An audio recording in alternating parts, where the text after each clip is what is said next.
Luke O'Gale with me on the Calgary Fitness Podcast. This one has been a while in the making, Luke. I think we tried to connect back in January or February. We kind of went back and forth on some dates. I had a baby coming up. We were both kind of busy, and then COVID hit. But now we've actually found the time. We're in, what are we in, May? We're mid-May. We've found the time to kind of finally chat. Welcome to the show, the Calgary Fitness Podcast. No, it's amazing. Like you say, it's been a long time coming, and I'm glad to be finally sitting down and having this conversation with you. And definitely had to jump through a couple of hoops, and I would have preferred if we could have sat face to face. But like you say, with COVID happening, hey, I'm good to be online and being able to do this with video. And it's wicked, man. Awesome. So Luke, why don't you give us like the 50-foot overview? Who are you? Who do you serve? Who do you work with? What are you up to? So, with COVID right now, I'm kind of living out of my house, as most of us are, and trying to stay on top of my fitness as best as I can. But prior to this, I coach at the Calgary Gymnastics Centre. I've been working there for 7 years now, and it was kind of a weird transition into me becoming a coach in the first place, because I always had this affinity for flipping and being active when I was a kid, and just loved to be on my backyard trampoline and doing crazy shit, or whenever we were on vacation somewhere, finding cliffs to jump off of, or, any crazy thing that I could get my hands on, I was always doing. I loved being upside down, being on my hands, being under the water, whatever it was. So I tried doing gymnastics when I was about 10 or 11 years old, and I had a horrible coach. And I remember being in this situation where I was asked to do these skills that were scary and hard, and my ego got in the way, and I didn't want to say that they were scary and they're hard. So I would just start playing around, and my coach would just freak out at me. And I was like, screw this. This isn't worth it. I'm going to go play hockey. And I ended up playing hockey for a long time after that. But I never lost the passion for gymnastics. And that was the reason why I wanted to come back to it 7 years ago to start coaching. And I had this idea in my mind of, I'll start working as a coach, and I'll start coaching high level athletes right away. Yeah, no, it doesn't. It does not work that way. So it's been a really fun journey, and man, I've been so fortunate to work with every type of athlete that you can kind of think of, and to be able to work with so many amazing coaches and individuals that far exceed my talent and my knowledge, and to be able to learn from them and to see how to apply that to the many different people that are coming into the gym. So I started with recreational coaching. I got to do specialty programming, and from there I was able to work with a couple Olympic luge guys, which was fantastic. I got to work with freestyle skiers, which was awesome. And then, I started working with men's competitive. I worked with the competitive crew for a while there. And then now I'm just focusing on trampoline and tumbling, because that's where I've really found my passion for coaching, is in kind of the aerial acrobatic stuff. A lot of the men's stuff I look at, and you got the 6 events. Each of them are so unique, and each of them are so challenging. And just to try to dive into that world further without having been a men's artistic gymnast it was challenging for me. But having a little bit more knowledge on the trampoline and tumbling side, being able to learn to flip and be upside down, that's why I kind of decided to more or less focus my energies into that discipline of gymnastics specifically. But it's been a hell of a ride. There's been so many learning experiences, like I said, and it's just amazing. For the most part, I work with younger athletes, and it's kind of one of those things where you got to start with these kids young, and you got to know what types of things that you're going to hold at a high standard when these kids are young. What is the goal? Where do we want these athletes to get to? Do we want them to get to a national stage? Well, guess what? You can't just start with kids that are 10, 12, 13, 14. You got to start with them when they're 4, when they're 5. And you have to instill that discipline. You have to instill that type of training with them from the time that they start, in this balanced way where they love what they do. Your expectations are extremely high of what you're expecting from them in terms of performance, but hey, we're going to have a ton of fun while we're doing it. And we have to develop that type of mindset throughout their entire journey. So I'm in the position now where a lot of the kids that I have in the competitive group that I'm running, I've been with them for 6 years. Like I saw them when they started gymnastics. I was one of their first coaches, and it's just so cool to kind of be along the journey with them to the point now where some of these athletes are, 12 and 13 years old. So hopefully to keep continuing down that path and to keep developing with these kids, growing with these kids as they grow and as they learn, and to continue to learn myself until, wherever it takes us. So Luke, that's a cool backstory too. And I love the fact that you're doing from a young age all the way up to kind of seasoned athletes too. I think at the end of the day, when people think gymnastics, I guess the first thing that comes to my mind, and you have to forgive me because I am completely uneducated in the world, but the first thing that comes to my mind, flexibility, strength beyond like you wouldn't believe. I guess when they're starting young, what are kind of the core principles that you would start with to help someone train up to an elite level? That's a great question. And I'm going to jump in because when these kids start young, the beautiful thing about it is they can start very young. Like, unlike a lot of other sports that have other implements that you need to learn how to use, with gymnastics, a lot of it makes sense to these young kids. So we get kids that are 3.5 years old, and we're putting them into a pre-competitive program at that stage if they're ready. And the cool thing is you don't have to go, hey, go swing on that bar. They just do it. It's in our nature to be able to move that way. Or, hey, there's a box over here, go jump off it. They're just going to do it. They're going to climb over stuff. They're going to swing on stuff. They're going to jump off stuff. They're going to start to learn how to roll and move and use their bodies when they're 2, 3, and 4 years old. And then if it gets to the point where we're seeing a child is excelling, we start to assess them. And during that assessment, if they're looking at trying out for a pre-competitive type of program, we don't generally look at physical ability. That's what our job is as coaches, is to develop that physical ability. But we look for things that are more or less inherent. Are they brave? Can we put them up on something that's 5, 6 feet high? And are they going to jump off it without any fear? A big indication of kids being successful in the sport is their ability to take risk. And if they're not going to be taking that risk when they're young, if they're scared to jump off that box, it's a big indication that 3 years down the road, when they're on trampoline and we're asking them to do a triple, that they're going to go, whoa, back up a minute. I don't know if I'm quite ready for that. So we test for fear. And then the other things are going to be some inherent ability. What does it look like when they run? What do their motor abilities look like? Can they bear walk? Can they crab walk? Can they skip? Can they hop on one foot? What do the basic movement patterns look like? Do they have that fast twitch? Are they flexible? Most kids when they're young are pretty flexible and have good mobility. So if they are a little bit stiffer, that's something that's going to be more of a red flag for us, just because it's going to hurt their ability to learn gymnastics in the long run. And stretching, most kids don't like stretching. So it's always a battle to build that stretching into a routine or into a daily training session with them actually enjoying it and understanding why it's important. So at the young age, assessing for fear, assessing for their basic movement patterns to make sure that they can move and use their body in a way that's going to allow them to excel in the sport. And like, we're a little bit more lenient here in Canada than in other places in the world. Our men's program went to China several years back, and they were saying that when these kids come in, they would measure like the femur length comparative to the total height of the kid when the kid was coming in, because I don't exactly know, don't quote me on this, but it was indicative of how tall the person was going to be, and it had some correlation as to what the lengths of their limbs would be and if they would actually have the right proportions to be a gymnast. And if it didn't fall within the right range, they were just like, see you later, because they have so many athletes and so many kids at their disposal that they can afford to just go bye-bye, where we don't really have that same, I don't want to say it's a luxury because it's not, but we don't have the same type of process where we can just select the best of the best. We have to take everybody and anybody that could have the potential to do really well and then develop that in them. So at a young age, what I really look for is, do they love it? Because if they don't love it, they're not going to stick around to go through the challenges of training gymnastics, because it is one of the hardest sports in the world, especially when you look at artistic men's and women's. When you have multiple events, it's just incredibly demanding. Like, our girls that are, in high school are already training like 15, 20 hours a week. It's nuts. And it's mandatory though, because they're training. The women have 4 different events. The men have 6 different events. And one of those events, like our coordinator was saying, one event of men's gymnastics is more complicated than all of soccer. So to learn gymnastics, it just requires a ton of time in the gym. So one, do they love it? Are they going to be willing to put in the time to become great at it?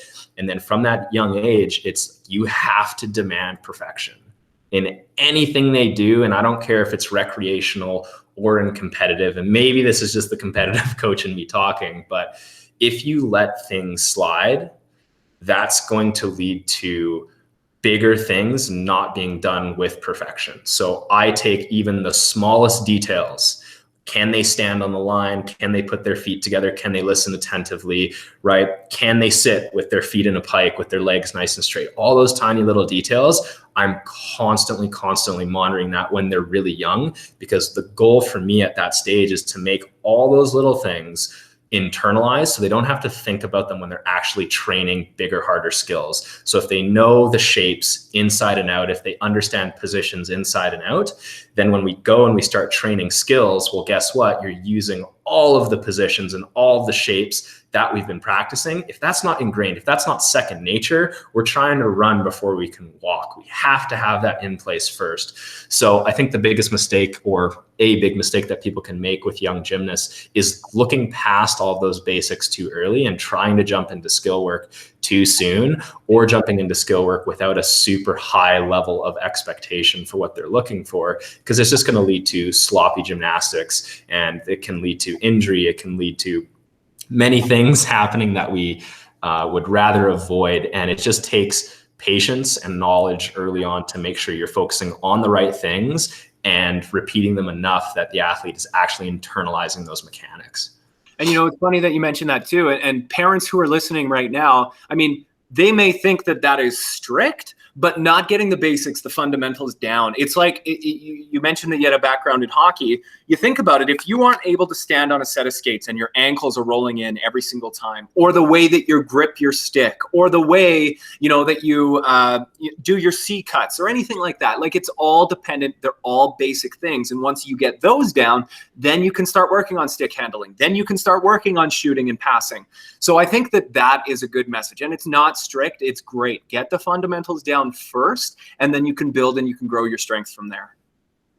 Absolutely. And we always talk about it like building a pyramid, and all that fundamental stuff is the base of our pyramid. If we take time to build a strong foundation, our pyramid can be much, much taller than it would be if we didn't spend as much time building the fundamental strength that goes into creating what we look for in gymnastics. And it's like, yeah, guess what? Your kid is 4, your kid is 5. Yeah, I'm going to be pretty strict on them. I'm going to demand that they do really nice straight jumps, and we're not going to move on until they can show perfect straight jumps on a trampoline, or they're showing a basic skill done really well with the technique that I'm looking for. You got it, sweet. Let's go play in the pit. You want to go up on the rings? Okay, let's go do it. Let's have some fun, right? You accomplish that task, but guess what? Now I know you can do it. And every time you go on trampoline, I'm going to be hammering that perfection. I'm really going to be looking for that those basics get done correctly. And you have to start to introduce that standard, and it's a different standard for different stages of their learning, right? When they're very young, that standard is going to be different from what that's going to look like when they're a little bit older and more developed. But at the same time, with their competitive athletes, it's like, yeah, if you're warming up and you're doing garbage straight jumps, I'm going to ask you to stop, and I'm going to ask you to get off the trampoline. If you can't do straight jumps correctly, why are we even trying to do anything else? Right? So we might going to have that conversation. Maybe something happened at school. Maybe they're not quite in the right mindset today. Cool. How do we still capitalize on the learning potential of this moment with where this athlete is mentally or physically for that given day? So it's a balancing act, and we're trying to juggle a lot of things at once to try to continue improving, to continue these kids learning. But yeah, geez, I could talk all day about this stuff. I love this, man. You're very passionate. You're very knowledgeable about your craft too. And I think that shows in this. And I think that's really important. I do want to know, if you were to encounter that on a given day where somebody's not doing straight jumps I'm assuming you on the trampoline, right? So if they're not doing it proper, like, how do you work on vertical, not on the trampoline? Tell me a little bit about some of the training that would go in off of the trampoline. So if we just look specifically at something that we could do as a side station to work on something like a straight jump, we're going to break down the types of body positions that are really going to get into it. So one, what does ankle stability look like? One of the hardest things to do on trampoline, especially when you get older, as you start jumping really high, is to stay in the damn middle. It's the hardest thing. Like, jumping high isn't difficult. Most of these athletes at this stage are strong enough to be able to jump high, but staying in the middle is incredibly difficult. So how can we work on that? Well, we add instability. So standing on something like a Bosu ball and practicing, simulating what a takeoff jump would feel like, we would do that.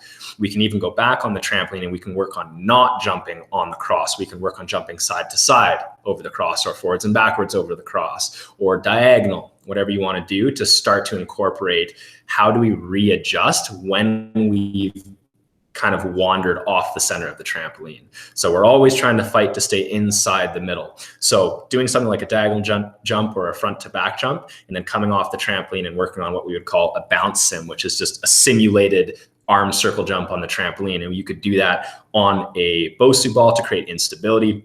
You could even just hold the arms up above your head with a weight in the hands to feel what that pull of the G force is going to be like when you're in the trampoline, when I think it's like 6 Gs or something, if you're jumping full height, that's squishing you down into the bed. So it's like you have to be able to maintain tension through the entire body. So, okay, we can look at that as well. We could do something like a plank just to work on the core position. We could also work on opening up the hips if the hips are tight by doing a lunge position, focusing on getting PPT, even any movement through the spine, working on anterior and posterior pelvic tilt to understand the pelvic position. So it really comes down to the athlete and what the mistake is that we're seeing. Why are they veering off the cross, right? Is there a drill that we can do that's going to help assist it? Let's try it. Let's see if it works. If it doesn't work, cool, we're going to try something else. If that doesn't work, cool, I'm going to film you and you can watch it back.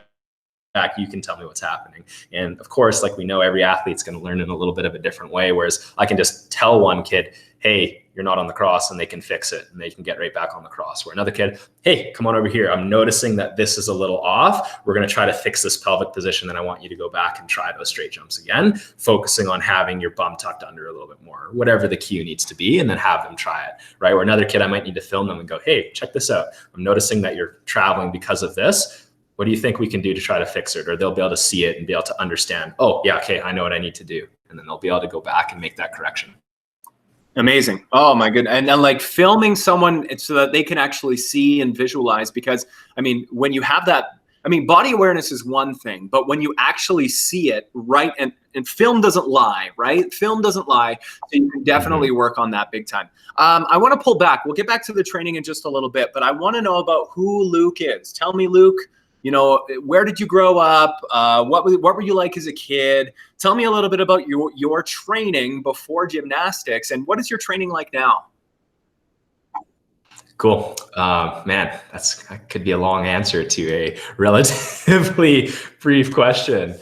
So grew up in Calgary, born and raised here. And ever since I've been a little kid, I just have loved being outside. I've loved action sports. And yeah, whether that was out riding bikes when I was a kid, out snowboarding, getting behind the boat, surfing or wakeboarding, being by the ocean, being in the water.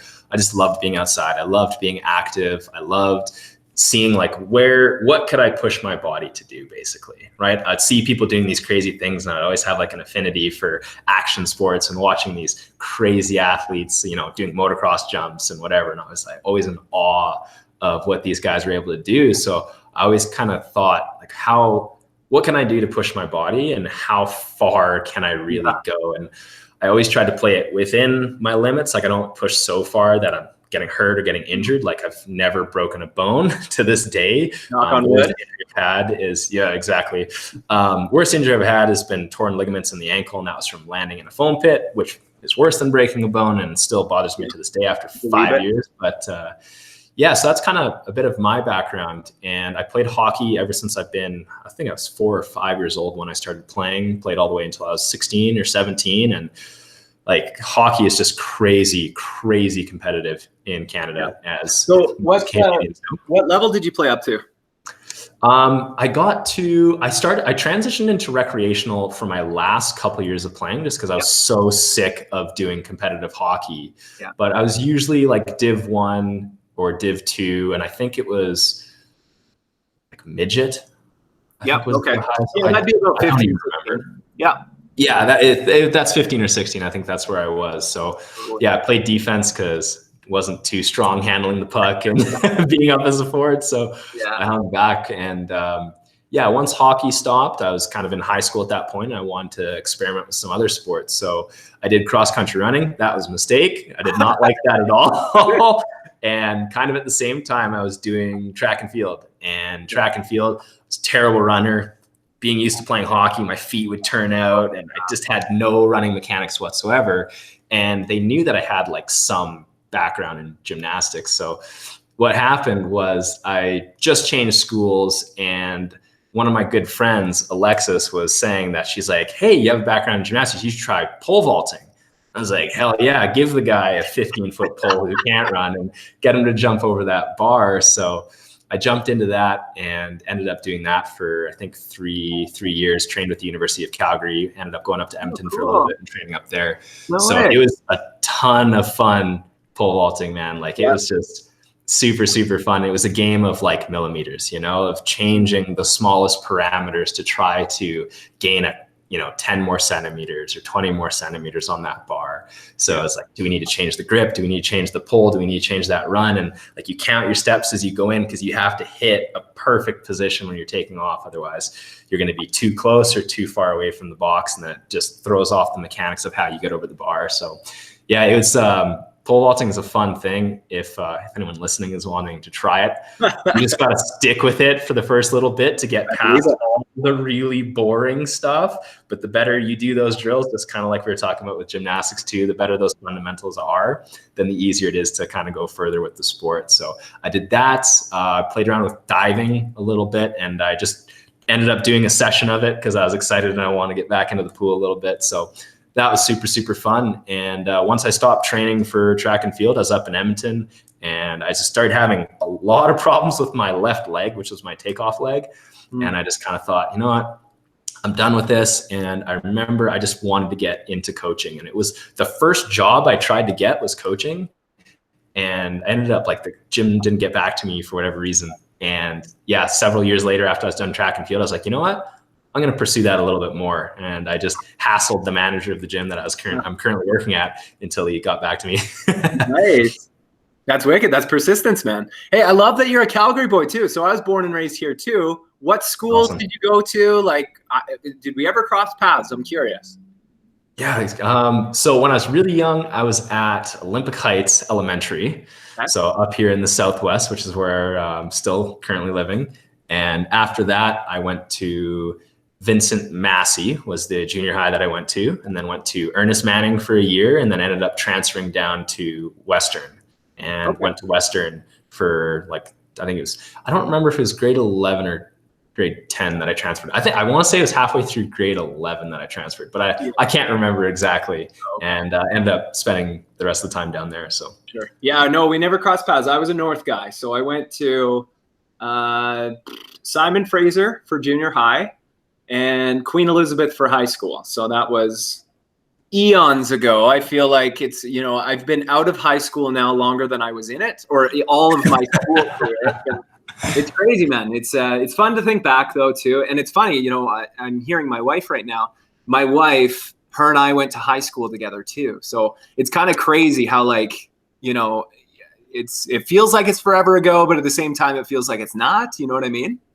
Absolutely. And man, like just thinking of all the experiences that I had in high school, man, those are some good times. Like all the things you're just kind of like, fuck it, let's do this. Let's do that thing. That sounds fun, right? Let's try that sport. It was just such a good time for like experimentation. And I think it's such a transitional time in so many people's lives when you have that little bit of extra freedom to decide if you want to try something, and you get that little bit of independence and going, yeah, okay, this thing looks cool. And then you try it and you're like, fuck, that wasn't for me, right? Or you try something, you're like, man, I had no idea, but this thing is really, really cool. And it opens your mind up to so many different ideas and different things that you can experience and you can try. Well, at least that's what it was like for me. So yeah, I have fond memories. I did cheerleading actually. You did cheerleading? And, yeah. So the same girl that turned me on to doing pole vault was like, yeah, you should come to the cheer team. And I was the only guy. There was no guys on the team, but they wanted a strong base. I'm like, I'm not a big guy, so sure, you want a strong base? Sure, I guess I can help out.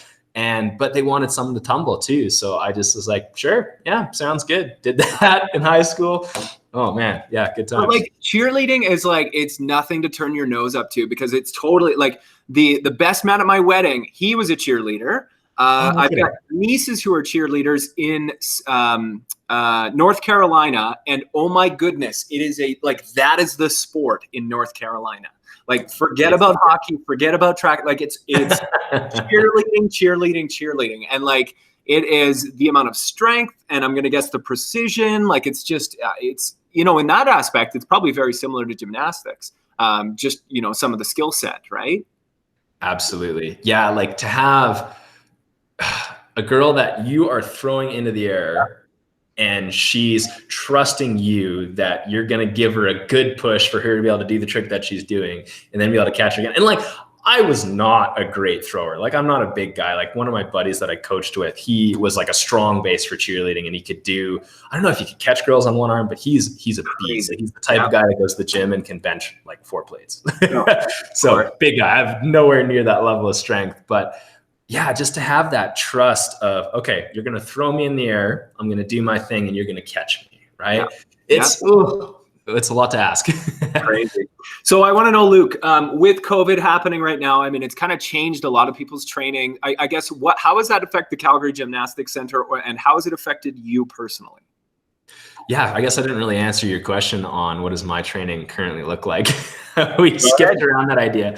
So I'll give you a bit of a backstory. So track and field was kind of the most regimented training that I've really done as a sport. And when I was in hockey, like, there was a little bit of dry line happening, but it wasn't like I was spending hours every week in the weight room, bench pressing and squatting and working on movement patterns. I just wasn't. And it was really that time I was in high school. And I remember how this all started, man, was a gift from my dad, which was Tim Ferriss's book, The 4-Hour Body. I got that book. You look identical to Tim Ferriss, by the way. Did we ever give you that? The recently shaved head. So, dude, Tim is like, when I got that book, it opened my mind to a lot of things that I thought were impossible, but it was like a manual of how you could get there. It was like, hey, this thing that's incredible, running fast, holding your breath, ice baths, whatever. It was like, this thing that you think is not possible, here's how you actually do it. And I've tested it and it works. So it was so cool to get pieces of information from experts that or at the time I hadn't heard of, that were doing things that were developing the best in the world, right? What are these football players doing that are giving them the fastest sprint times, that are getting them through the combine, right? What are these guys doing that are making them the strongest in the world at what they do? What's the principles behind how they get there? So when I got this book, it absolutely opened me up into the fitness and nutrition arena, because before that I wasn't really interested in it. Like, I played hockey and I liked the sport, but I wasn't interested in about becoming physically better, smarter, faster, healthier. I didn't know about any of this stuff. And once I had the 4-Hour Body rather, that's when it just transitioned into me going into OCD mode and buying all the references in the books and looking further into nutrition and looking further into fitness. And I'm sure I was a pain in the ass to all my coaches, because they would tell me to do a squat for X amount of reps. And I would just kind of go, well, fuck, why are we doing 8 to 12 reps? We're trying to build strength. We should be doing reps under 5. And I'd always been in this position where I was like, hey, I'm just going to follow your program, but I never really felt that good doing it. And when I stopped training track and field, and I was like, oh, I have the option for the first time in my life to try any program that I want. And I started doing like powerlifting. I started doing some Olympic lifting stuff, a lot of traditional and not traditional strength training work. And I started to find the things that worked for me. And after, I want to say it's about 5 years of training myself, doing weights, I was on like a powerlifting program at the time, and I was stronger in the sense of how much weight I could move. than I'd ever been at any point in my life, which isn't crazy by any stretch of the imagination. But for me personally, like how much I could deadlift, squat, and bench was the most I could ever do. And I'm in the gym and I'm coaching and I go to do a rope climb. You know, why not? I'll do a rope climb. So I climb the rope and I'm like, man, this feels really hard. Really? Like, come on. I'm like so strong right now. Why is this so difficult? And then there's like this spot on the foam pit and you can jump from one side of the foam pit to the other. And we as coaches just do it. It's kind of fun. And I remember jumping over it, but being like, I almost didn't make it. What's going on here? And it was in that moment that I was like, I need to change my training. There's something that I'm doing right now. Okay, I'm strong, quote unquote, but I don't feel good. I don't feel athletic. I don't feel like I can move and use my body. And a lot of my buddies at this time were into like the bodybuilding scene and they're going in and trying to look better, trying to get bigger. And yeah, kudos to you. Go do it. It's a fucking hard thing to do. You have to eat like it's your job and you have to trash yourself. You're constantly sore. You have no energy. I get it. But for me, it was never about that. And being an athlete, like I always put performance first. So now after following this program where I was stronger than I'd ever been, but my performance was gone, I was like, what the hell? I'm working way too hard to not feel good. And it was at that time that I was listening to Tim Ferriss' podcast and he had Coach Christopher Summers on. And I had Summers' original book, Building the Gymnastic Body. And from, I don't know how old that book is now, still have it upstairs, but I was listening to his podcast and I was like, you know what? Let's try this. You've wanted to do gymnastic strength training, body weight training for a long time. Just follow his programming, see how it goes. Tim had nothing but good things to say about it. You should jump into this a little bit more. You're a fucking gymnastics coach. Come on, get on rings. Like, what have you been doing? So yeah, I transitioned. That was about 3.5 years ago that I started doing just strictly body weight training. And I haven't looked back. There's something to be said for training in a discipline where you're getting physical benefit, but also training a skill. That for me was like kind of the magical answer that I was looking for, where like, if I'm doing something like a handstand, it's still skill training, but it also challenges your body. And to be able to do it correctly, there's so many things that physically you need to have. Otherwise it's just going to fall apart. So yeah, I dove into it and man, 3 years later, I haven't looked back. So with the gym closing down, obviously I was training out of my gym, which was just fantastic to be able to have a world-class facility and to have rings to train on, to have proper floor and just all the little things that you can use to develop body weight strength. That was such a gift. And not having that to train anymore, fortunately, here, there's a gym here. So I got my rings set up in here. I recently just got a body weight, like one of the belt systems for rings, so I can do some harder ring work in there. But that's kind of the beauty about the gymnastic stuff is you don't need a lot of equipment. If you have a floor space, if you have a little bit of wall space, maybe some parallettes, you're at a pretty good place to start. If you want to go a little bit further, getting a pair of rings just opens up your possibilities because now you can do pulling, you can do pushing, you can adjust the rings to do overhead pressing, you can do overhead pulling. There's just so many variations of things you can do on the rings. And then the instability from the rings just helps your body to get stronger with stabilizing your load. Then, you know, like, and if I was to say anything after 3.5 years of doing gymnastics training is I feel better now physically than I ever felt as a high level athlete. Like I feel better today. My joints feel better. I feel stronger. I feel looser. I feel more flexible. I feel like I can move and use my body better than I ever did as a national level track and field athlete, you know, which is just incredible to think about. And our mutual friend, Rob, that's how we got in touch. He was coming to do the gymnastics classes. I was coaching the adult class. And it's just such a shame that a lot of gymnasts that were brought up as gymnasts don't see the process of how to train as an adult. So they just go, yeah, do it this way because this is how you do it. There's not really an explanation why. So for him, it was like, man, no, I've seen this before because I've kind of been there and I know what you need to work on. So it was awesome working with him because he wasn't really so much in to come and do skill training. He was in to come and do strength training. And big thing that gets overlooked is gymnasts come in and a lot of even the gymnasts that I see go skill first, strength second, where that's really backwards. If you don't have the strength to perform a skill, why the hell are you trying to do the skill that you don't have the strength to do in the first place? Strength must come first. So Yeah, and there's like so many other references to coaches and trainers that are far smarter than me, that kind of preach the same thing. Pavel Tatsulin being one of them, who just says that strength is the mother ability of all physical ability, or strength is the mother of all physical ability, which is so true, because if you don't have strength, you can't really do anything else. So I've really designed my own training around that philosophy of being strong first. You have to be strong. And because of that strength, and because of working in gymnastics where you're working with the entire range of motion, yeah, I feel like $1 million, man. Yeah. And for anybody who wants to, that book again was Building the Gymnastic Body. I just did a quick Google. It's from 2008. It is available on LinkedIn SlideShare. So it's completely free online if you guys wanted to read it. And there you go. Yeah, totally. So Building the Gymnastic Body looks like it's a good read. And it looks like it's minimal equipment, like a couple of parallettes, a couple of push-up bars, those kinds of things, if you wanted to do that as well, right? So he does have his online training too, which is gymnasticbodies.com. And that was the resource that I used when I started. I jumped into that. I bought Foundation 1, 2, 3, and 4, and just started training all of the fundamental skills that are part of that program.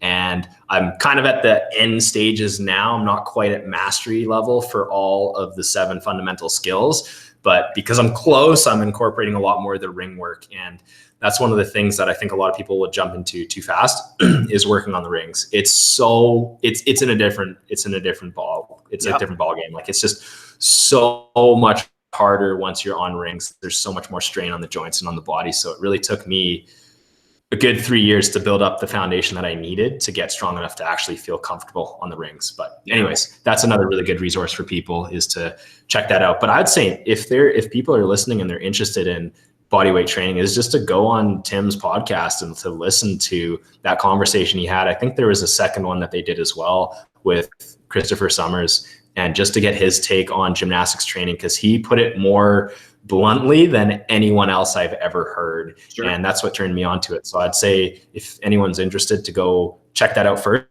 to listen to that podcast and see if it'd be something that they're interested in, and then check out the resources that are out there, the book being one of them, which is a great resource. I still use it to this day.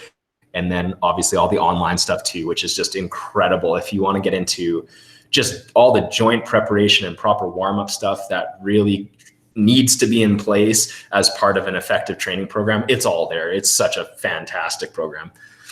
I'm working for them. Let's talk COVID. Are you still training people as well, or how's that changed things?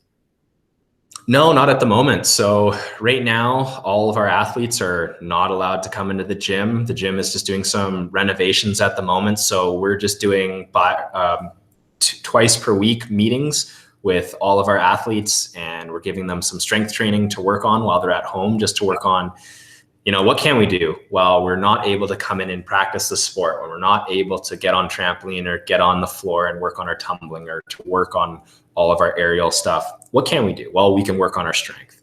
So we've been doing meetings every Tuesday and every Friday with our group. And it's been great. It's been so cool just to connect with them a couple times a week and to work on strength training. And cool, you got some space in your bedroom, or you got some space in your living room, or whatever you got, let's make it happen. Let's do some stuff. Let's do some stability work. Let's do some core work. Let's do some strength work. And so that's been fantastic for the group that I work with directly. And I spent some time just making a handstand program, because it was one thing that I wanted to give to all my athletes originally. And I was like, yeah, let's give this to the athletes in the gym. Let's give them some handstand work to work on at home.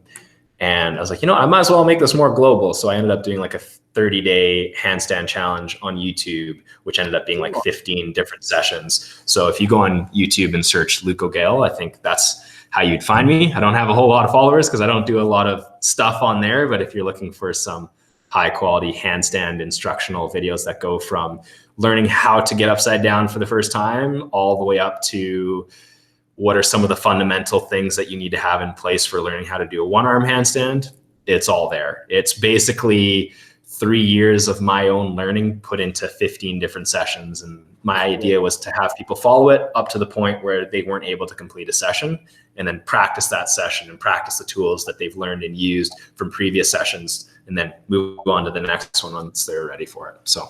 Oh, that's amazing. That's a great resource to have too, because my big message during this COVID time too has been, okay, you're not losing weight during this time, because a lot of people are still obsessed with that number on the scale. And the people that I train, I mean, a lot different than the people that you train, but a lot of people are still thinking, I need to be losing weight. But at the same time, I'm thinking, well, if you don't have any equipment and you're trying, to stay in shape, like, let's try something new. Let's try something a little bit different than what you were used to at the gym, because, and it is things like that. Like, can you do a handstand?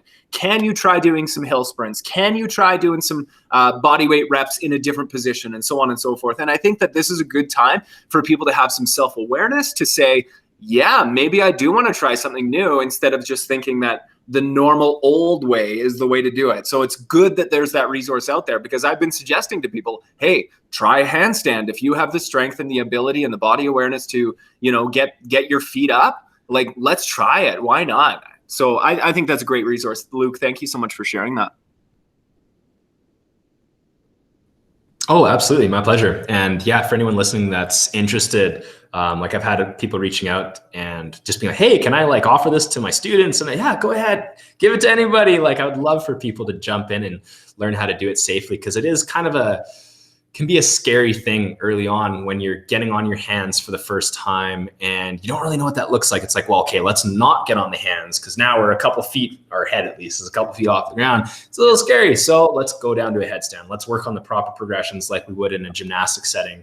And how do we build up to it? What things do we want to think about early on that are going to help that handstand later down the road? So yeah, it's just such a fantastic thing. I think if I was to eliminate all of the excess of things that I do in training, I would work on just handstands and like a press to handstand. In my opinion, if someone can do a Stalder press to handstand, which is where you start in a straddle L-sit position, hands would be inside the legs, and then your legs press backwards, and then you press all the way up to a handstand.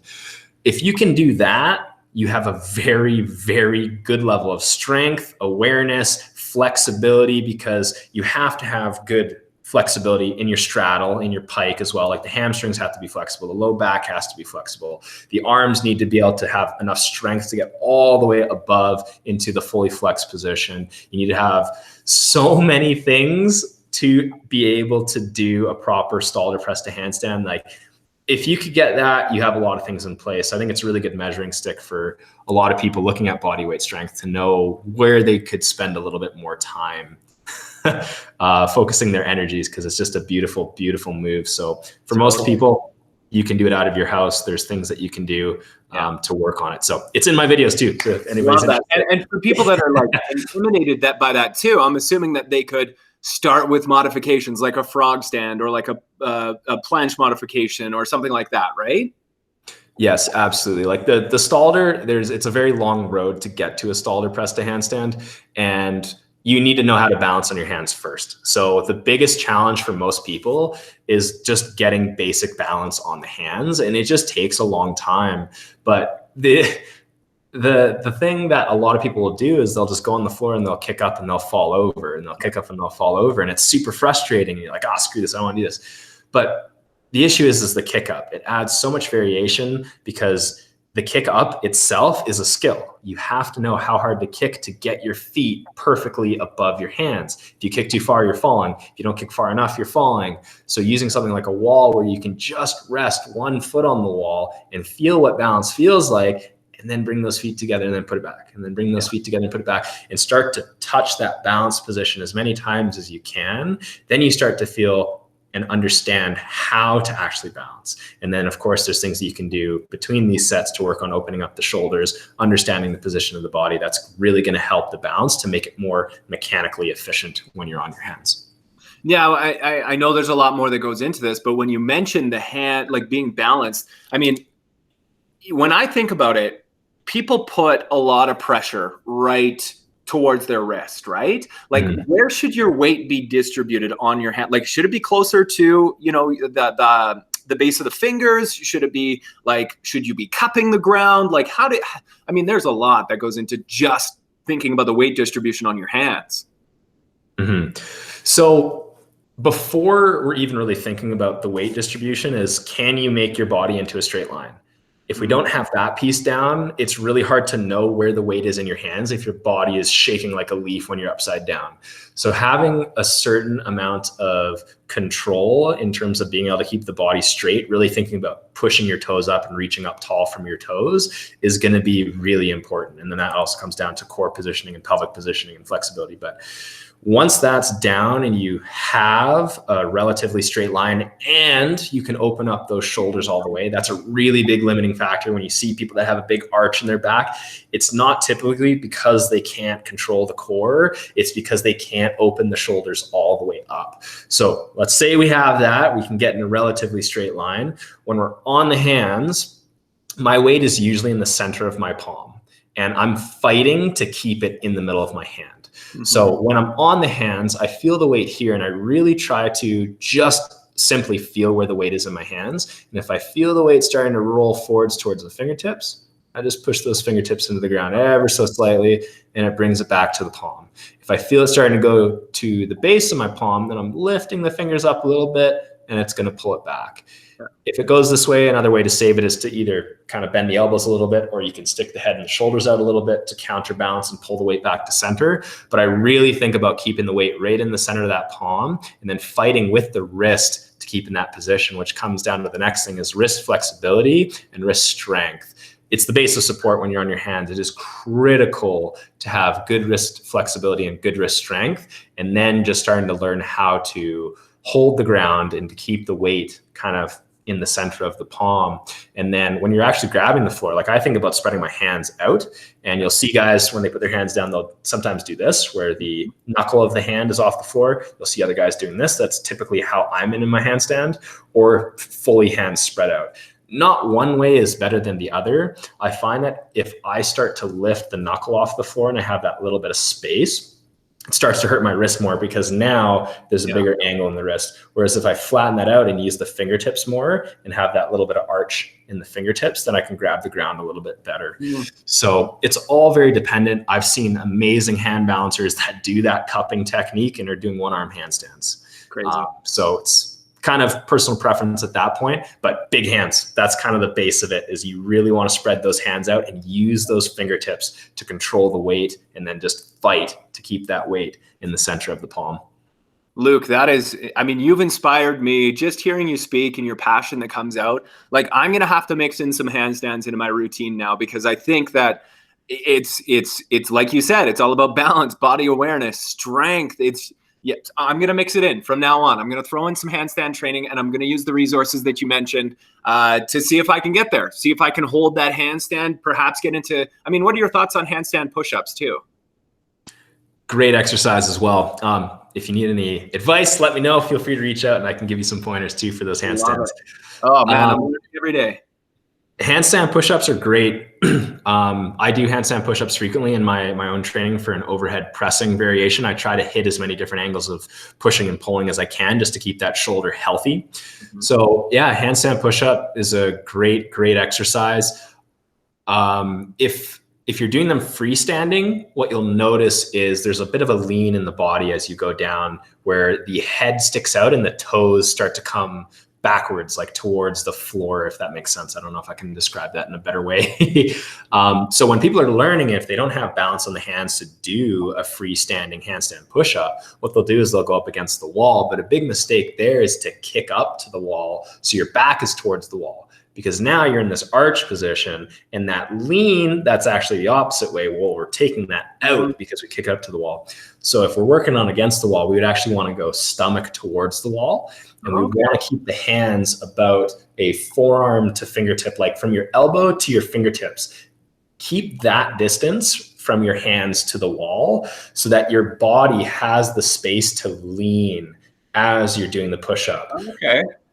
So you can keep your feet on the wall at all times, but you want to feel the head and the shoulder starting to lean first. So effectively we're starting here and we're going to feel a little bit of this shape where the head and the shoulder start to stick out before we initiate the bend with the elbows. And then once we get head all the way to the ground, we should be able to see our fingertips. It should be like a headstand. And in this position, our toes will be closer to our hands than they would to our head. From there, straightening out the elbows and slowly getting those arms to open up all the way until you're back into line. But basically, the shoulder angle breaks first, and then the elbows start to bend second when we're doing it. That's amazing. Oh, that's cool. I'm going to check out those resources for sure. One final question here while I've got you. I do want to know about your nutrition. What is it like? What are you eating? You look fantastic. Weirdly, I'm attracted to you right now. So,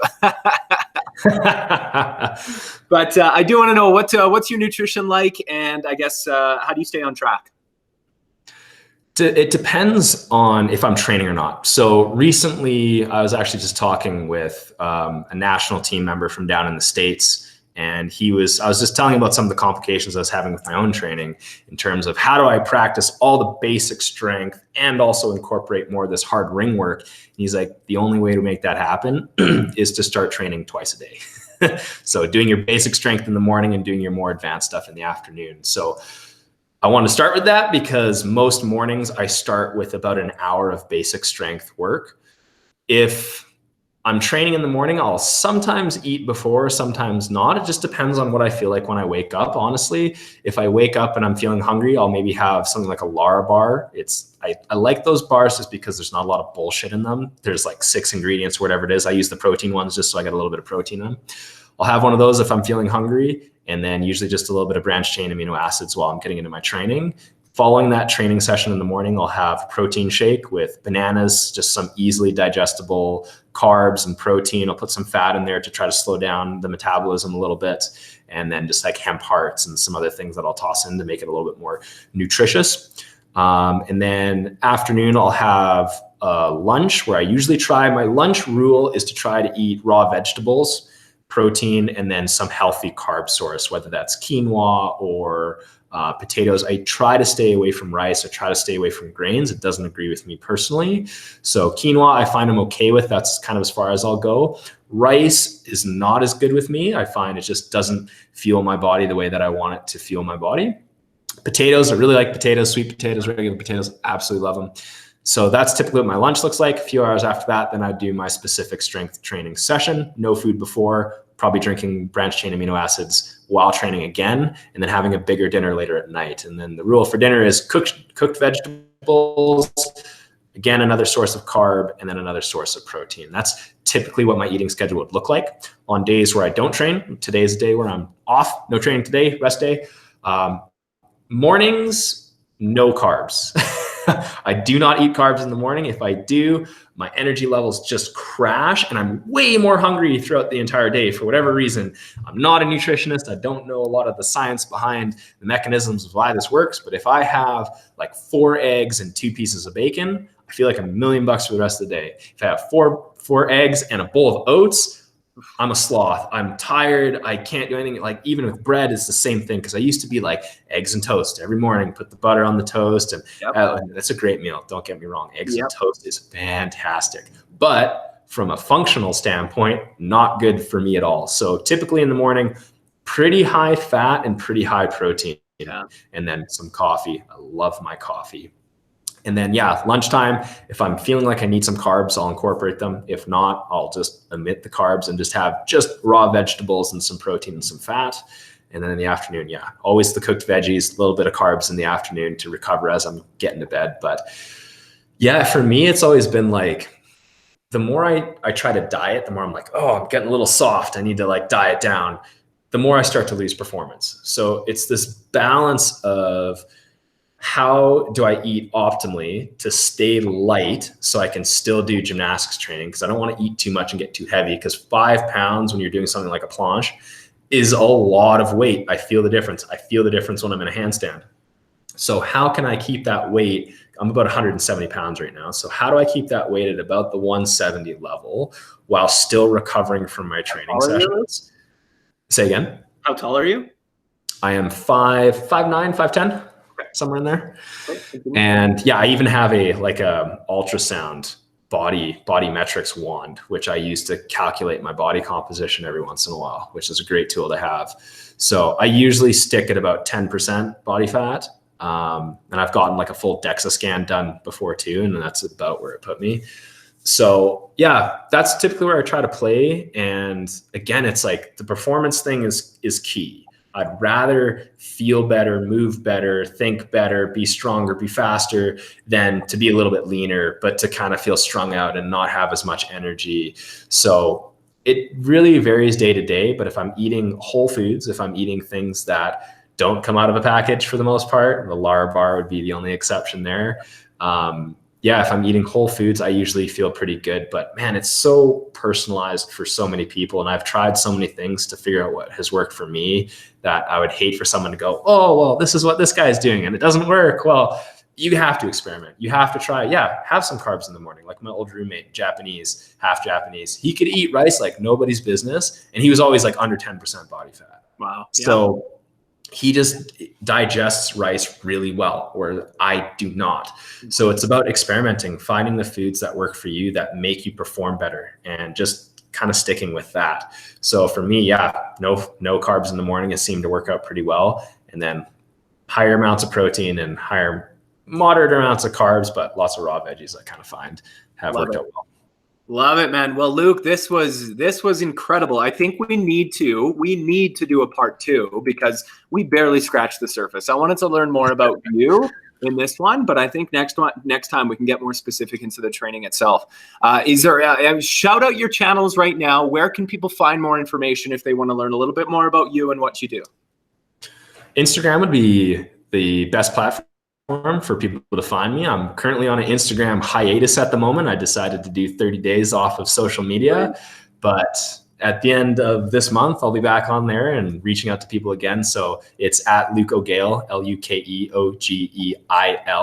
on Instagram. You can see all my training there. I typically post training from like whatever I've been working on during the week. And then on my stories, I'll usually post my handstand work, or it was fun when I was doing all that handstand stuff because people were tagging me in their work. So I was kind of shutting it out and giving them pointers and giving them some feedback. So if you guys are following it, feel free to tag me next month, hopefully. Otherwise, I'm not going to get back to you. And yeah, that'd be the best place for people to find me.